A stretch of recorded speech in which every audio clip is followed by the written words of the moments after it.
আসসালামু আলাইকুম বন্ধুরা। আজকে চলে এলাম একটা নতুন গ্রুপের সাথে, নতুন স্টেপের সাথে আপনাদের আলাপ করিয়ে দেবো। এটা হচ্ছে আগুমেন্টিন ডিডিএস সিরাপ। এটা একটি অ্যান্টিবায়োটিক সিরাপ যার কম্পোজিশন হচ্ছে amoxicillin and potassium clavulanate oral suspension. 475 mg আছে আপনার অ্যামোক্সিসিলিন, আর আপনার 57 mg আছে ক্লেভানিক অ্যাসিড। দেখুন, এটি হচ্ছে একটি বাচ্চাদের অ্যান্টিবায়োটিক।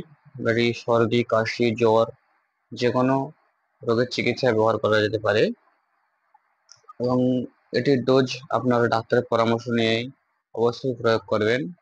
আর এটি জিএসকে কোম্পানি, মানে হচ্ছে গ্যালাক্সি যেটা কোম্পানি, এবং এর এমআরপি দেখুন বন্ধুরা 190 টাকা। থ্যাংক ইউ দোস্ত। সাবস্ক্রাইব করবেন channel, please like, subscribe, share করবেন। Thank you.